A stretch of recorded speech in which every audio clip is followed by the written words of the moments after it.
Seneca once wisely stated, "We suffer more often in imagination than in reality." This profound insight from one of the great Stoic philosophers sets the stage for our exploration today. In the epic saga of Star Wars, particularly the prequels, we witness the tumultuous romance of Jedi Knight Anakin Skywalker and Queen Padme Amidala.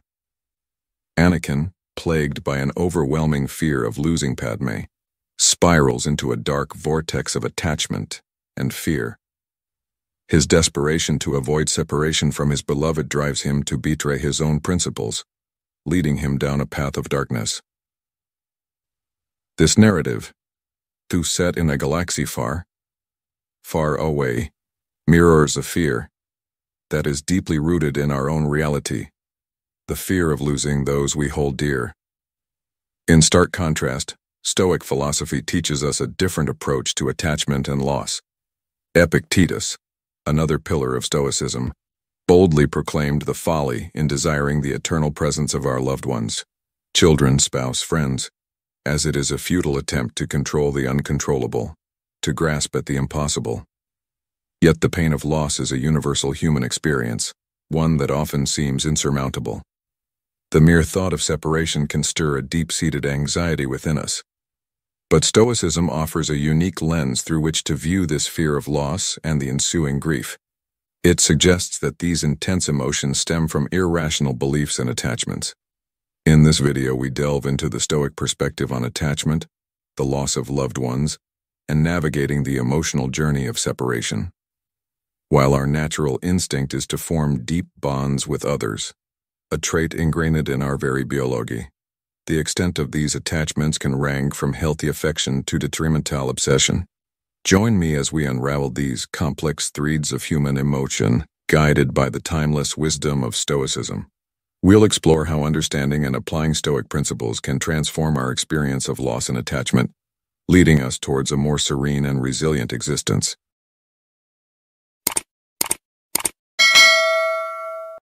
In our lives, we often find ourselves deeply attached to others, yearning for their presence and dreading their absence. This attachment, while natural, can lead us down a path of emotional turmoil. The stronger our attachment, the more we risk placing our happiness in the unpredictable hands of fate. Just like the capricious Fortuna, the goddess of chance, our emotions can swing wildly, controlled by the presence or absence of those we hold dear. Consider the tale of Anakin Skywalker, a poignant example of attachment gone awry. His story, as told in the Star Wars saga, is a stark reminder of the dangers of attachment. Anakin, in his desperate attempt to keep Padme in his life, betrays the Jedi Order and succumbs to the dark side. His actions, driven by fear, hate, and jealousy, demonstrate how attachments can enslave us, making us puppets of fate rather than masters of our own destiny. From the Stoic perspective, true freedom lies in detachment from these external influences. It's not about being devoid of emotion, but rather about not letting these emotions dictate our actions. As the Stoic philosopher Epictetus once said, "We are not disturbed by what happens to us, but by our thoughts about what happens." Anakin's story is a cautionary tale of how our desires and emotions, if left unchecked, can lead us away from reason and into chaos. So, as you navigate through life, remember that, while it's natural to form attachments, true peace comes from understanding and accepting the impermanence of all things. Embrace the wisdom of Stoicism. Find freedom in letting go of what you cannot control, and cultivate inner tranquility regardless of the whims of fate. This way, you can live a life not dictated by external circumstances, but guided by reason and serenity. Our attachments to others often mirror a selfish pursuit, a yearning to hold on to what pleases us, not necessarily for the benefit of the common good, but to satiate our own desires. This pursuit, while seemingly natural, is often misguided, driven by our reluctance to part with what we cherish. Our decisions clouded by self-interest may not always be the wisest. Epictetus, a sage of Stoicism, aptly noted that we tend to develop animosity towards anything that appears to obstruct our interests. This is vividly illustrated in the tragic tale of Anakin, whose path of destruction was fueled by his selfish cravings. Epictetus once remarked, "For its nature is to love nothing so much as its own interest. This to it is father and brother and kinsman and country and God. When, for instance, we think that the gods stand in the way of our attainment of this, we revile even them, cast their statues to the ground, and burn their temples, as Alexander ordered the temples of Asclepius to be burned when his loved one died." This profound insight sheds light on the extent to which our self-interest can overshadow our reverence for even the divine. The glorification of romantic love and other deep attachments to elements beyond our control can be a perilous path, often leading to turmoil and despair. History is replete with instances of violence and tragedy stemming from these intense bonds. When we lose a friend, endure the departure of a spouse, or face rejection from a child, it feels as though a part of us has been forcibly taken. Yet in the wisdom of Stoicism, there's a powerful reminder from Seneca. We suffer more often in imagination than in reality. This quote invites us to reflect on the nature of our attachments and the suffering they often bring, urging us to consider whether these attachments are truly in our best interest or simply figments of our imagination that we cling to. In embracing this Stoic perspective, we learn to see the departure of people from our lives not as a loss, but as a return to the universe, a natural ebb and flow in the tapestry of existence. This mindset fosters resilience and serenity, allowing us to navigate life's changes with grace and wisdom. We often grapple with the pain of separation from those we hold dear.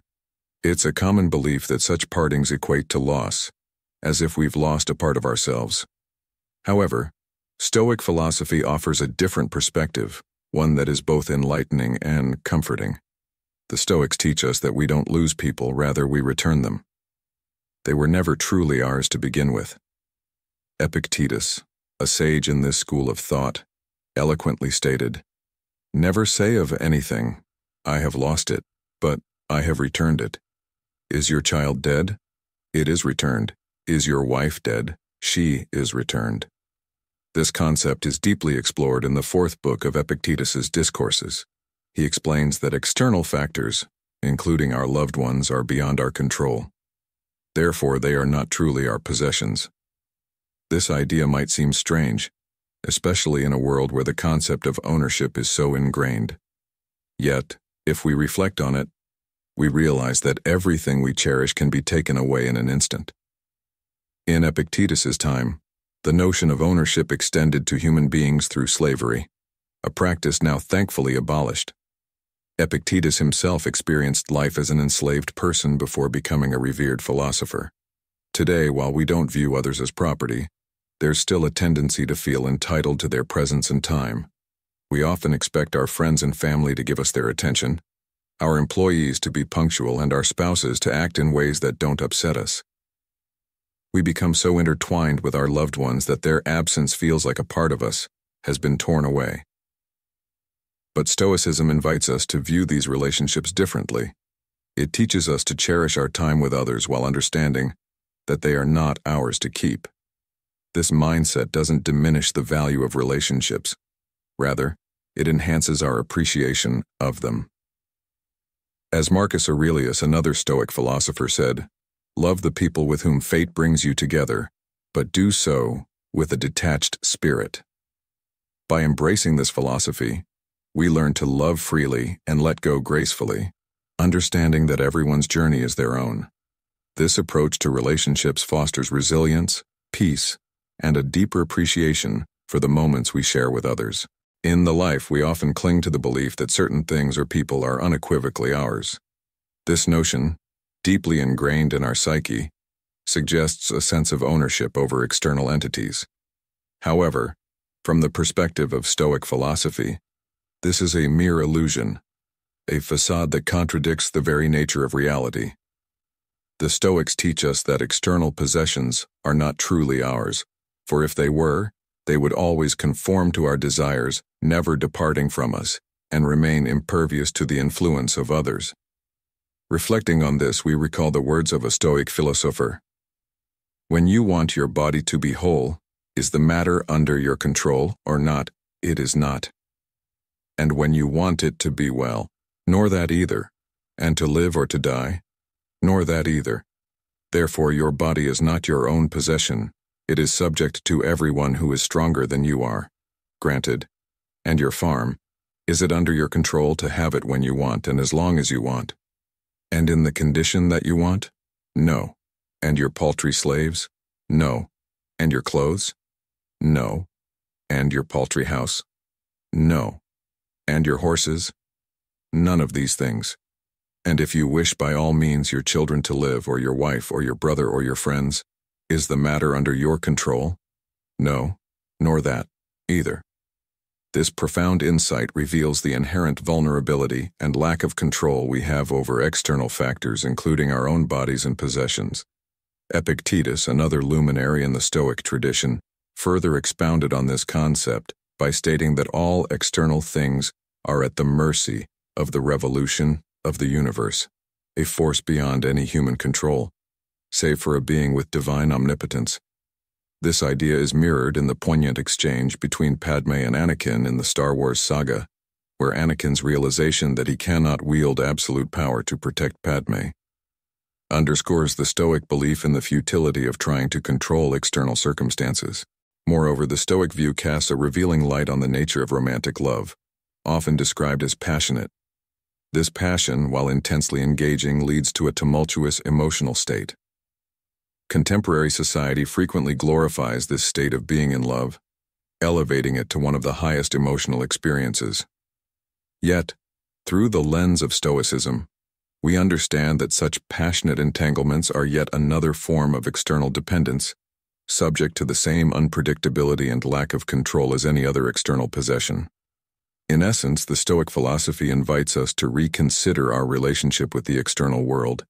It teaches us that true ownership lies not in external things, but in our internal state, our choices, and our responses to the world around us.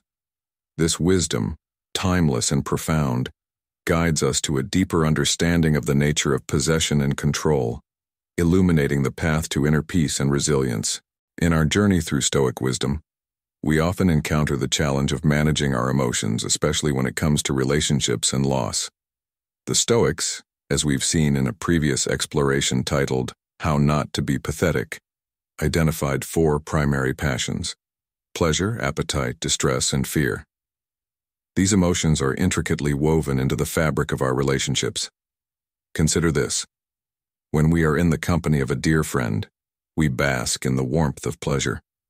In their absence, we long for them, an appetite for their presence.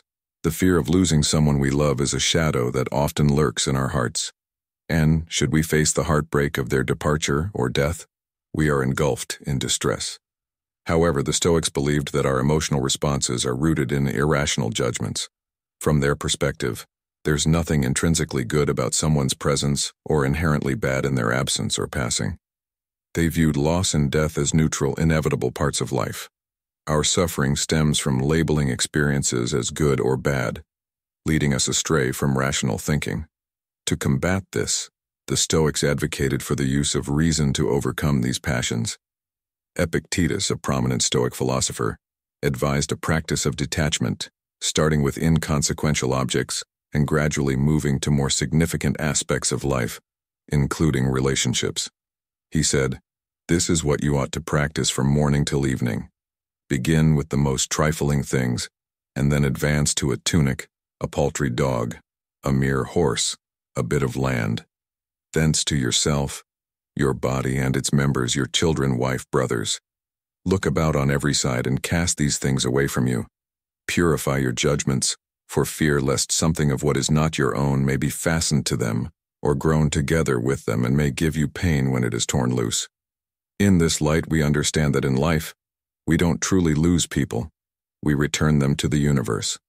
As Marcus Aurelius, another Stoic sage, wisely noted, "Accept the things to which fate binds you and love the people with whom fate brings you together, but do so with all your heart." This perspective empowers us to cherish our relationships without being overwhelmed by the passions, leading to a more balanced and serene existence. In the poignant scene where Anakin and Padme grapple with their forbidden love, we witness a classic struggle between emotion and reason. Padme, bound by logic, recognizes the futility of their romance due to Anakin's ties to the Jedi Order and her role as a senator. Anakin, overwhelmed by his feelings, admits his inability to be rational, lamenting, "You're asking me to be rational. That is something that I know I cannot do. Believe me, I wish I could just wish away my feelings, but I can't." This dilemma echoes a profound Stoic principle, the possibility of detaching from intense emotional attachments and enduring the departure of loved ones with resilience. Stoicism doesn't advocate for a life devoid of emotions, but rather for a life where emotions don't dictate our actions. It's a common misconception that Stoics should remain unaffected in the face of loss. True Stoicism is about maintaining balance and composure, especially during life's inevitable challenges. This philosophy teaches us that while experiencing emotions is natural, being enslaved by them is not.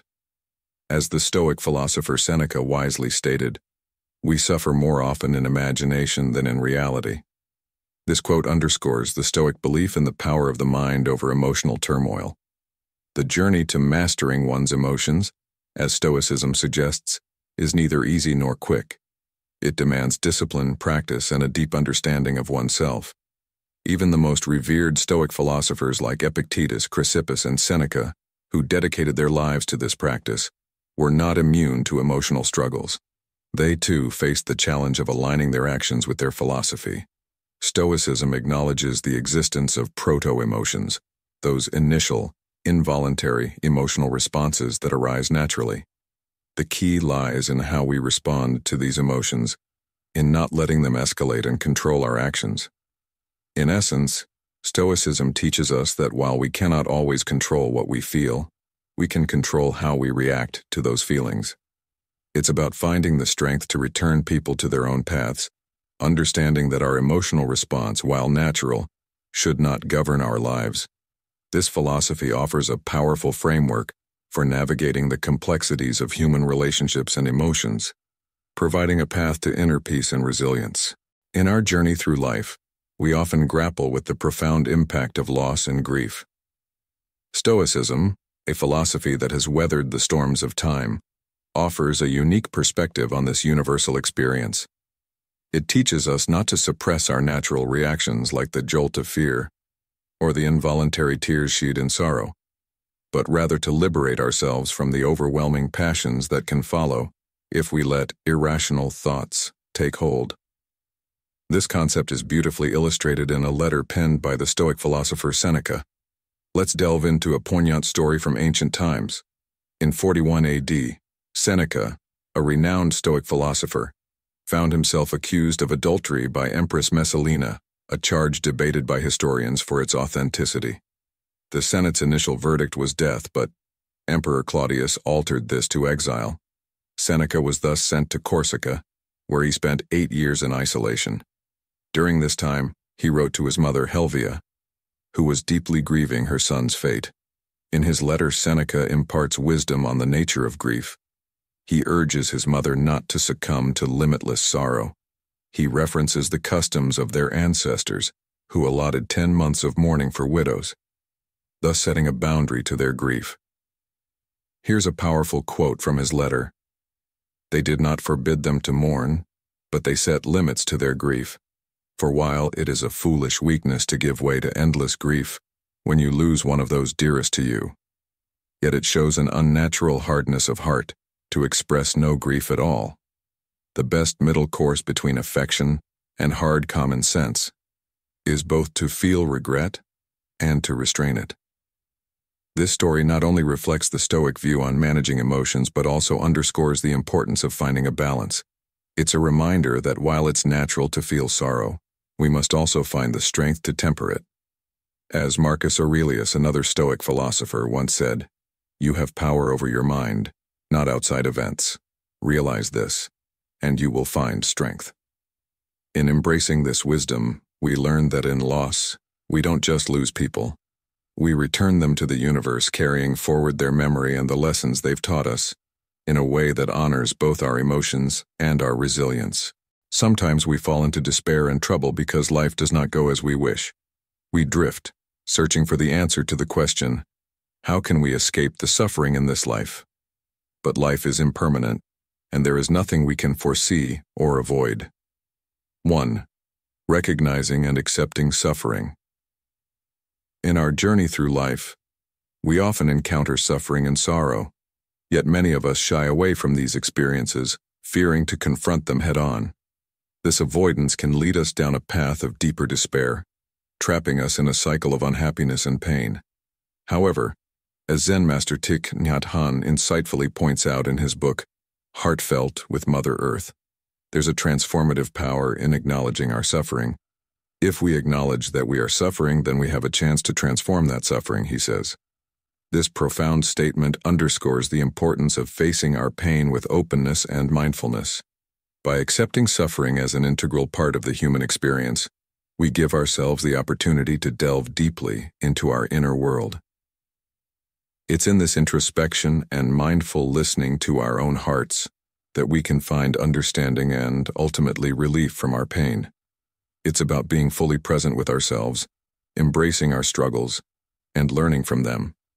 This approach aligns with the wisdom of Stoic philosophers like Marcus Aurelius, who once said, "The obstacle on the path becomes the way." In embracing our suffering, we don't just endure it. We transform it into a pathway for growth and enlightenment.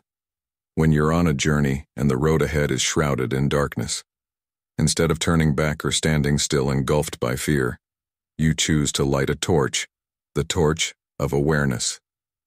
With each step, the light of understanding illuminates your path, revealing not just the obstacles but also the way through them. This is the essence of embracing suffering. It's about seeing the challenges of life not as insurmountable barriers, but as opportunities for deep personal growth and understanding. So, as you listen, remember that suffering is not something to be avoided or feared.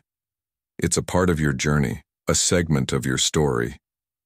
By acknowledging and embracing it, you open the door to a deeper understanding of yourself and the world around you. Let this knowledge be a source of strength and inspiration as you navigate the complexities of life.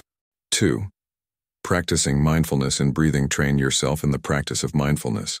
Mindfulness and breathing, sitting meditation, walking meditation.